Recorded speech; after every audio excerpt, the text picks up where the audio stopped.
ये मीडिया पाकिस्तान की एस्टेब्लिशमेंट के इशारों पे नाच रहा है। पहले भी नाचता रहा है, आज भी नाच रहा है। फर्क यह है कि आज कपड़े उतार के नाच रहा है। ये वो नस्ल है जिसको आपकी नस्लें याद रखेंगी। थोड़े दिन पहले एक खबर फैलाई गई कि शहबाज शरीफ को वजीर आजम हाउस में चपेड़े पड़ी हैं। मैंने सख्त अल्फाज में इसकी मुखालफत की थी कि कौन है, किसकी जुर्रत है जो वजीर आजम को चपेड़े मारे।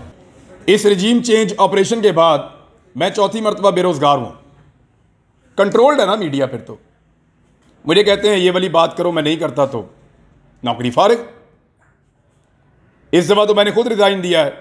वो मैं नहीं चाहता कि मेरे बोलने की सजा कोई और काटे या मेरे बोलने का जो जुर्म है उसकी सजा किसी और को मिले।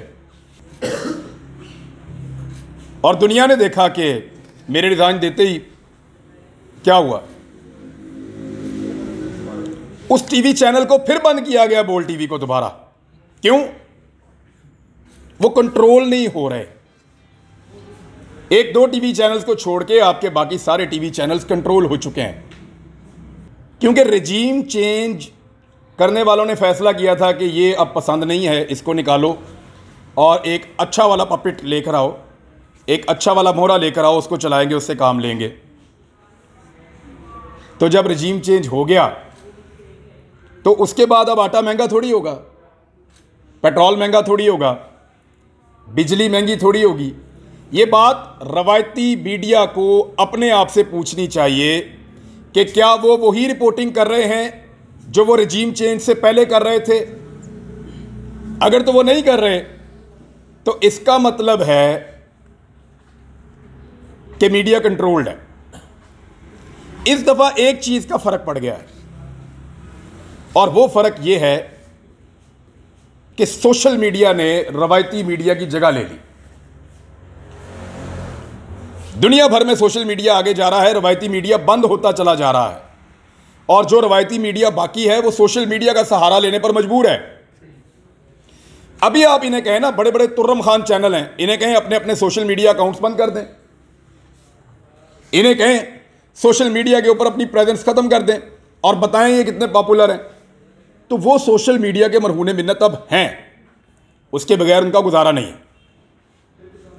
तो सोशल मीडिया के ऊपर एक और बड़ी इंटरेस्टिंग चीज है, यही टीवी चैनल अपने टीवी के ऊपर खबर कुछ और देते हैं, सोशल मीडिया पे कुछ और देते हैं। यानी सोशल मीडिया पे कोशिश करते हैं थोड़ा सा वो बता दें जो पब्लिक की डिमांड है, और रवायती मीडिया पे कंट्रोल्ड किस्म के एनवायरनमेंट में कंट्रोल्ड किस्म की चीजें चलाते हैं। क्यों? ये मीडिया पाकिस्तान की एस्टेब्लिशमेंट के इशारों पे नाच रहा है। पहले भी नाचता रहा है, आज भी नाच रहा है। फर्क यह है कि आज कपड़े उतार के नाच रहा है। पहले जरा थोड़ा सा शर्म हया के साथ नाच रहा था। अभी ये बहुत बेहुदा और नंगा नाच है जो पाकिस्तान का मीडिया नाच रहा है, पाकिस्तान की एस्टेब्लिशमेंट के कहने के ऊपर। लेकिन पाकिस्तान की कौम इनको देख रही है। अब सोशल मीडिया का दौर है। जो आपने कल किया इस मुल्क के अंदर, कायदे आज़म मोहम्मद अली जिन्ना रहमतुल्लाह अलैह से लेकर बेनज़ीर भुट्टो की शहादत तक और उसके बाद होने वाले रजीम चेंज ऑपरेशंस तक, जो कुछ भी किया उसके ऊपर वक्त की गर्द पड़ती रही और कंट्रोल्ड इन्वायरमेंट में चीजें कंट्रोल में रही। अब नहीं तो जितना मर्जी आप घसीट लें, 1 साल 2 साल 4 साल 6 साल 10 साल, ये वो नस्ल है जिसको आपकी नस्लें याद रखेंगी। क्योंकि हर चीज को एक जगह पे जाके लॉक लग जाता है ना, एक जगह आती है जहां पे जाके बस अब बंद जाता है कि इसके बाद इससे आगे नहीं। वो वाला नहीं, मुझे ऐसा महसूस होता है कि वो आ गया है। मुझे लगता है कि पाकिस्तानी अपने फैसले करने में आज़ादी से सोचना शुरू हो गए हैं। यही मीडिया कल तक बाकी पॉलिटिकल पार्टीज की एहतजाजी रैलियों को, जलसों को, पथराव को, पुलिस के साथ तसादुम को ग्लोरीफाई करता था। ग्लोरीफाई। आज यार एक पॉलिटिकल पार्टी है, उसको ये मीडिया दहशतगर्द बनाना चाहता है, लेकिन बन नहीं रहा। क्योंकि बयानिया बनाने का काम जो कल तक मीडिया के पास था पाकिस्तान के, और एस्टेब्लिशमेंट की ख्वाहिश पे बयानिया बना करता था, आज वो बयानिया पाकिस्तान के डिजिटल मीडिया पे बन रहा है।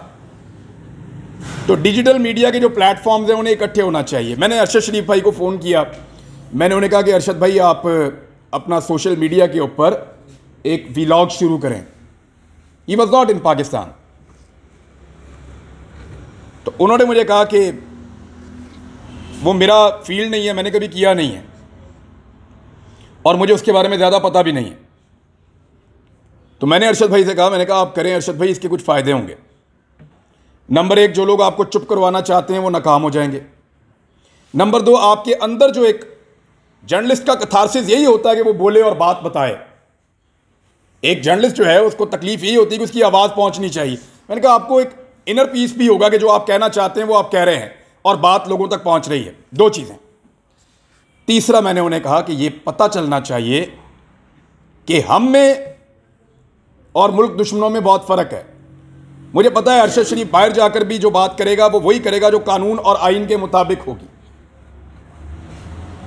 अरशद शरीफ ने बाहर जाके कोई पाकिस्तान का गद्दार नहीं बन जाना था। तो इससे सबक हासिल होना चाहिए एस्टेब्लिशमेंट को भी कि उसने वही बात की जो वो पाकिस्तान में बैठकर कर रहा था। आज साबिर शाकिर ने जितनी बात की है पाकिस्तान से बाहर, जितने भी लोग हैं आप उठाएं, क्या वो पाकिस्तान में भी ऐसी ही बात नहीं करते थे? क्या उनका रवैया बदल गया? क्या वो गालियां दे रहे हैं? मोहित पीरज़ादा, क्या वो गालियां दे रहे हैं? उनका रवैया बदल गया? नहीं, वही है। तो ये जो कंट्रोल करने की एक कोशिश थी ना, इसको सोशल मीडिया ने नाकाम बनाया है। हमारे पास एक नया हथियार है, लेकिन इस नए हथियार के साथ नई जिम्मेदारियां भी हैं। नई जिम्मेदारियां ये कहती हैं कि आप जज करें कि क्या ठीक है और क्या गलत है। मेरा सहाफ़ती नुक्ता नज़र यह है कि सही और गलत के बीच में अगर तो मेरे दिमाग के अंदर कोई घंटी मौजूद है और वो बज रही है तो वो मुझे बताएगी कि सही क्या और गलत क्या है। तो मेरा दिमाग मुझे सही और गलत के बीच में गाइड करता है और मेरा नज़रिया ये है कि मैं सही और गलत के बीच में न्यूट्रल नहीं रह सकता। थोड़े दिन पहले एक खबर फैलाई गई कि शहबाज शरीफ को वज़ीर आज़म हाउस में चपेड़े पड़ी हैं। याद होगा आप लोगों को। मैंने सख्त अल्फाज में इसकी मुखालफत की थी कि कौन है, किसकी जुर्रत है जो वज़ीर आज़म को चपेड़े मारे। ये खबरें अपना खौफ फैलाने के लिए फैलाई जाती हैं। वो लोग ये चाहते हैं कि सब उनसे डरें, लेकिन जो लोग अल्लाह से डरते हैं वो फिर किसी और से नहीं डरते। ज़िंदगी, आपका रिस्क, आपकी इज़्ज़त, आपकी औलाद, ये सारी चीज़ें अल्लाह रब्बुल इज़्ज़त के पास हैं। कोई ज़मीन पर बैठा हुआ फ़िरौन या ज़मीनी खुदा इनका फ़ैसला नहीं कर सकता।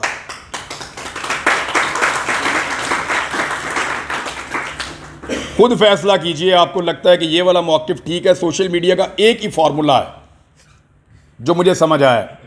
रवायती मीडिया ने हमें बैलेंस करने के नाम के ऊपर बहुत ख़बार किया है पाकिस्तानियों को कि जी मैं बैलेंस कर रहे हैं। पता है एंकर को वो सच बोल रहा है, ये झूठ बोल रहा है, फिर झूठे और सच्चे के बीच में बैलेंस क्रिएट कर रहा है। नहीं होना चाहिए भाई। वो पता है सच बोल रहा है, खुद खड़ा होकर देख रहा था वहां पे, साफ ही है, अपनी आंखों से देखा हुआ, पता है वो सच बोल रहा है, पता है ये झूठ बोल रहा है, पता है 55 रुपए का आटा बहुत महंगा था, पता है 155 रुपए का बहुत सस्ता है, फिर बैलेंस कर रहा है। तो ये वाला बैलेंस मेरे से तो नहीं होता। और याद रखिएगा, सोशल मीडिया पे कामयाबी का सिर्फ एक रास्ता है कि कन्विक्शन के साथ बोलो। जो बात करो उसके ऊपर आपको खुद पूरा यकीन होना चाहिए। आपकी बॉडी, आपकी आंखें, आपकी जुबान एक बात कर रही हो, अलग अलग बात ना कर रही हो। किसी एजेंडे पे जाने की बजाय खुद फैसला करो क्या ठीक है और क्या गलत है और उसके ऊपर चलो। तो सोशल मीडिया पे आपको बैलेंस क्रिएट नहीं करना। आपको सही और गलत का फैसला करके जो आपकी दानिश में ठीक है उसके साथ खड़े हो जाना, डट कर। मुझे तो लगता है कि इससे आपको कामयाबी मिलेगी। थैंक यू वेरी मच, बहुत शुक्रिया। अस्सलाम वालेकुम।